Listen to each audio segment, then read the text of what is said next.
Alors bonjour à tous et bienvenue dans ce nouveau podcast. Donc aujourd'hui, nous allons simplement parler du fait qu'il est important d'avoir une intériorité pour pouvoir vivre de chouettes expériences.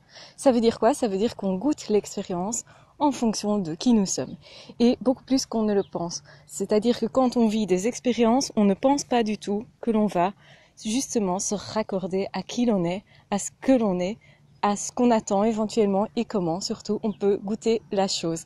Que ce soit un voyage, que ce soit des relations, une expérience professionnelle, quelle que soit l'expérience en tant que telle, en réalité, on part toujours de qui l'on est, de ce qu'on souhaite, de nos désirs, de comment on peut goûter les choses et de ce qu'on se dit de cette expérience-là. Si on veut vivre de chouettes expériences, effectivement, c'est important de travailler sur soi, sur ce que l'on perçoit aussi autour de soi, de comment on se raconte une histoire aussi.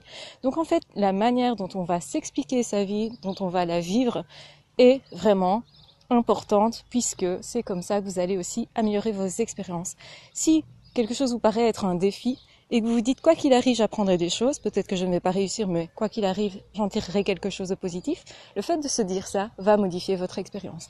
Donc c'est pas tellement l'expérience qui est faite qui va être positive ou négative, mais c'est l'interprétation que vous en aurez.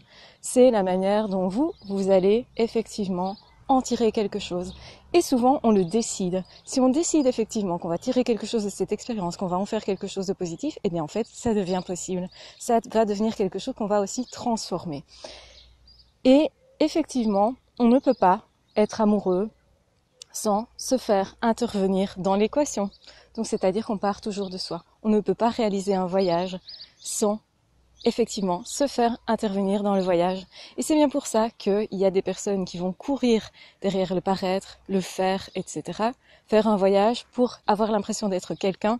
Et en fait, ça n'a pas d'écho nécessairement en soi. Et donc dans ce cas-là, le voyage n'est pas nécessairement intéressant. L'expérience n'est pas intéressante parce qu'elle ne fait pas écho. Ça veut dire quoi? Ça veut dire que on n'est pas raccordé à soi ou simplement on n'a pas observé les choses suffisamment autour de soi non plus. Donc pour faire de bonnes expériences, effectivement, il faut avoir un état d'esprit plutôt optimiste. Il faut en fait se raccorder à soi, se poser la question est-ce que c'est vraiment quelque chose qui me motive moi? Est-ce que je fais cette chose pour les autres ou est-ce qu'au final je le fais parce que ça correspond à quelque chose que je recherche moi? Quand il y a une recherche effectivement, qu'elle soit intellectuelle ou autre d'ailleurs, eh bien vous avez un intérêt, vous êtes motivé par quelque chose. Et donc lire un bouquin sans avoir l'intérêt de quoi que ce soit, si vous ne voulez pas apprendre quelque chose, si vous ne cherchez pas quelque chose de précis, pourquoi lire ce bouquin tout simplement? La manière dont vous allez comprendre ce bouquin-là, la manière dont vous allez le vivre, la manière dont celui-ci va faire écho est aussi à mettre en tout cas en rapport avec qui vous êtes, ce que vous recherchez à ce moment-là. Ce qui peut expliquer que vous pourriez tout à fait relire le même livre et y trouver des choses complètement différentes, y comprendre des choses différentes en fonction des périodes de votre vie, tout simplement. Donc, qu'êtes-vous en train de chercher? Qui êtes-vous comme personne là maintenant? Quelles sont vos ambitions? Quel est votre objectif? Est-ce que vous êtes quelqu'un d'optimiste? Est-ce que vous êtes quelqu'un de curieux? Est-ce que vos sens sont aux aguets ou pas? Tout ça va transformer votre expérience, ça va en faire certainement une bonne expérience si vous cherchez quelque chose. Si vous cherchez à goûter les choses, votre expérience va être beaucoup plus formidable. Et en fait, c'est pas le voyage en tant que tel qui va être formidable, c'est ce que vous vous dites du voyage. C'est ce que vous vivez, ce que vous ressentez à ce moment-là. On pourrait être côte à côte, faire exactement le même voyage et complètement ressentir des choses différentes.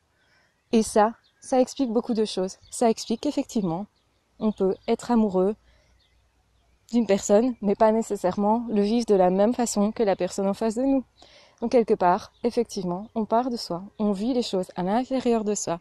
Ça peut faire peur dans le sens quelque part on est tous isolés, on vit les choses à notre manière, avec notre perception du monde, avec notre perception des choses et avec qui nous sommes effectivement.